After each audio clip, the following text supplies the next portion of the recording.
Hey guys, I hope you're well. I've been wanting to make this video and utterly dreading it for a long time now. And I want to make a restoration video, but I keep putting this one off. This one needs to be made. If one person watches this video, it will have been worth it. If nobody watches this video, it'll have been worth it. I need to get it off my chest.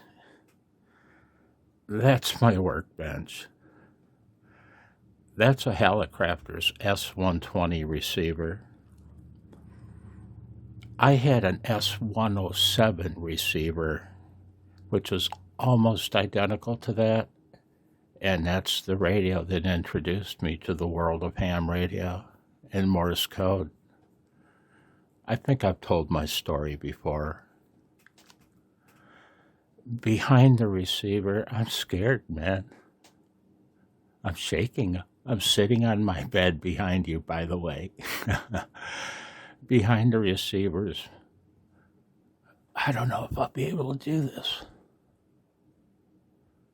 Behind the receiver is my computer. I can boot it into either Windows 7 or Linux. Yeah. Jesus. Hang on, guys. This phone's horrible. It's starting to tilt, too. Hang on. Yeah, I'll try. I wanted to get the computer set up to show you something, and I had to boot it in Windows 7 to do so. Today's the first time that computer's run Windows 7 in about 3 years now. That's it's one sign that something terribly bad happened to me. And I've mentioned before waking up one morning,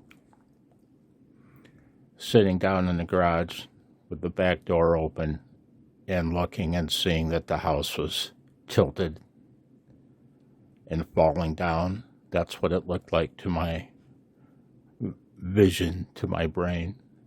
I had a TIA that night. And that was the last time I ever booted this computer into Windows 7. So I started Windows 7. And man, just looking at this, my tools, links, my ham links, when I looked at that, I felt like throwing up. And I do again right now. This is hard for me. See what I've got. I've got KiCad loaded. That's the EDA that I used to design the project. That came to a screaming halt the night I had my TIA.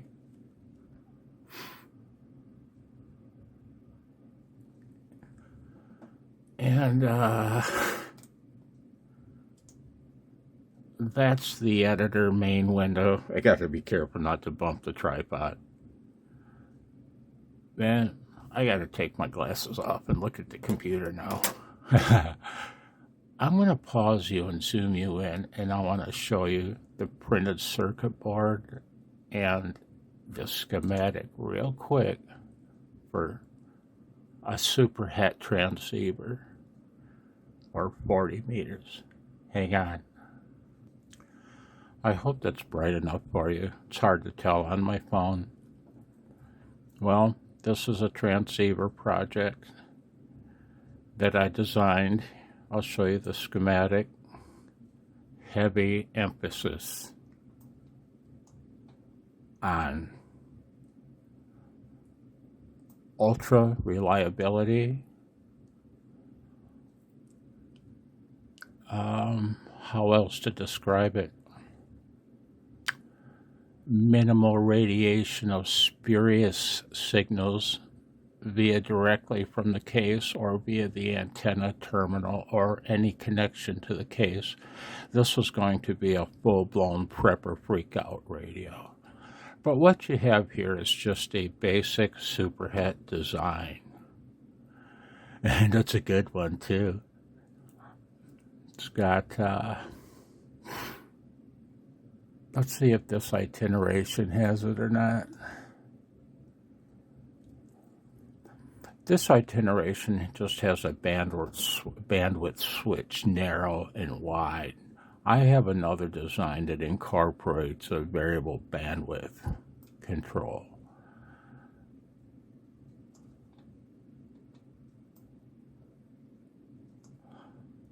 Too much. That's a type SA612 mixer oscillator IC. In this KiCad design package, I designed my own footprints for various parts, this being one of them. I won't go into detail what a footprint is, but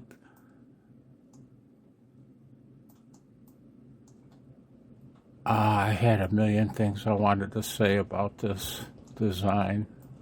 Mostly what I wanted to show you is the schematic. I mean, the printed circuit board.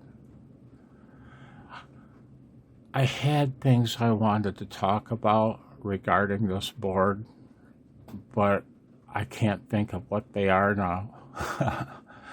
I'll show you the various aspects of the board.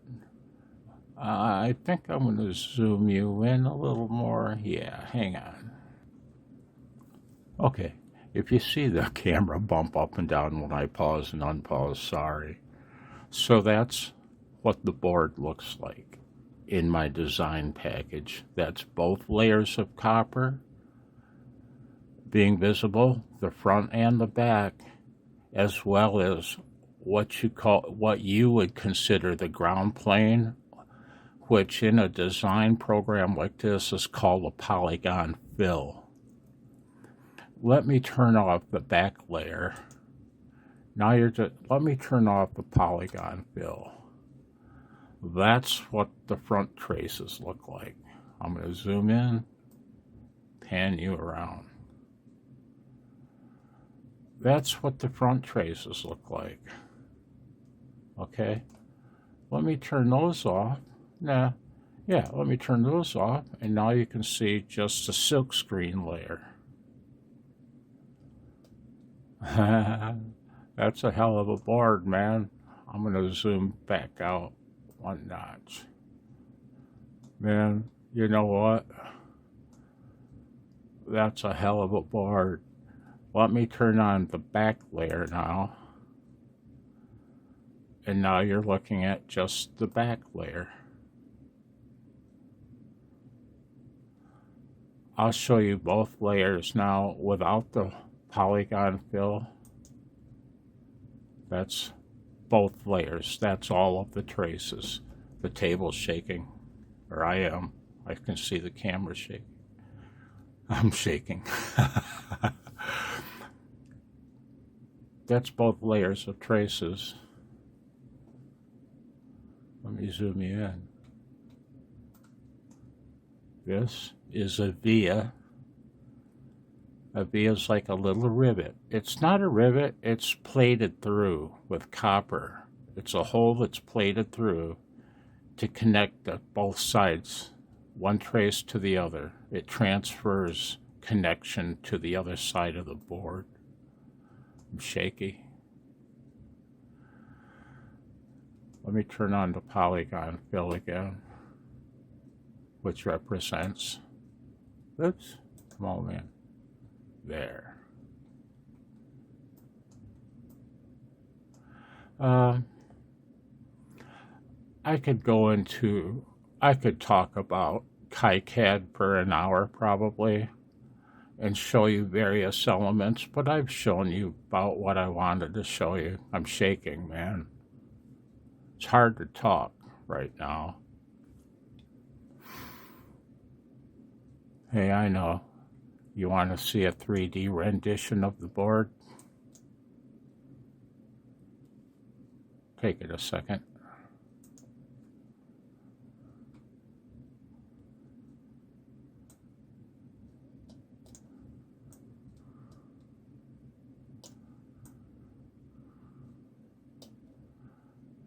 Backside, front side with silkscreen layer. It's really hard, especially when I'm looking at my camera, to get it straight again. It's almost impossible. Not bad.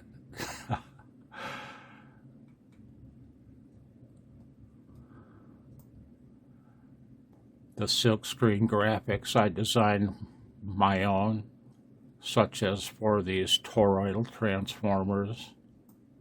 I didn't design them all, many of them. Although it's upside down, this is the N8NK Z40, the Z40. Why the Z? My very first grandchild. Her name is Zoe. I feel like crying because I miss her. Custom designed footprint for trimmer caps. The footprint includes many elements, one being the silkscreen layer graphic and the pad dimensions and size and the boundary layer between the pads and the solder mask and all such like that.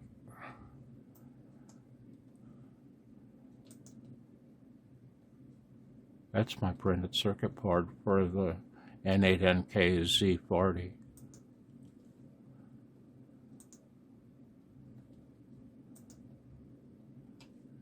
One moment. I gotta show you something that makes me sick, and then we'll be done. Hang on. And see, I got something to show you, but before I do, you might be wondering, yeah, what's he crying about? Blah, blah. What am I crying about? I'm no longer me.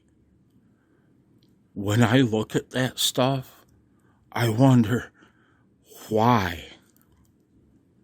Why did I invest the time? I've got hundreds of hours into that PCB layout. Another 100 hours into the design, the schematic. I look at that. I can't tell you how I feel, guys. I look at that, and it's almost more like I wonder who did that? Who would do something like that? That's the thing. I'm shaking like I wondered who would do something like that. I guess I would have. Hang on, man. And now we come to this. My ham radio desk. I'm sorry for shaking, but I can't turn on the anti-shaker. YouTube assassinates the quality. There's something I haven't looked at. Oh no, I hit the stop button? I hope I hit the stop button. Oh boy. If not, that whole first part was for naught. See all that crap right there? The pill bottles and such, they're there for a reason, because they hide what's behind it. I haven't looked at this thing since I had my TIA. I've been afraid of it. I've been afraid to look at it. You see that black device? You know what that is? That's an oscillator test rig. An oscillator test fixture that allows me to knot together and flesh out the component values of things like local oscillators. Oops. Oh, I'm shaking so bad. Has a pot for varactor tuned oscillators, and it had an air variable, which I stole from my union. That's the local oscillator, or what you might call the VFO, for that design I just showed you on my computer. got it all done. All the component values all fleshed out for the band segments of choice, and giving the user, the builder, a choice of band segments and tuning ranges. The work that went into that, man. And it's the funnest work you've ever done. It's the funnest work I've ever done. It's just hard to believe I did it. It's hard to believe that I was the type of guy that would do something like that. I can't imagine doing it again. Not ever again. Oh, and it makes me wonder, who am I now? You know? All the knowledge is still there. I might even say the interest is still there. I just can't foresee me doing it. And so back in here, I'm going to return this channel, my dumpster, to what it was originally intended for, restoration videos. I'll start with this Hallicrafters S-120.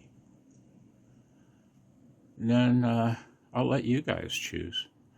The one you're not seeing up there, oh, you're not seeing a big-ass receiver down there.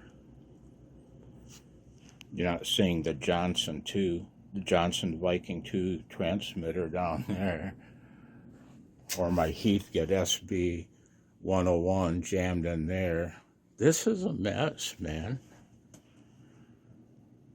And I'm going to try my best to return to some semblance of who I used to be. I hope you're well. I'll talk to you later, guys. Bye now.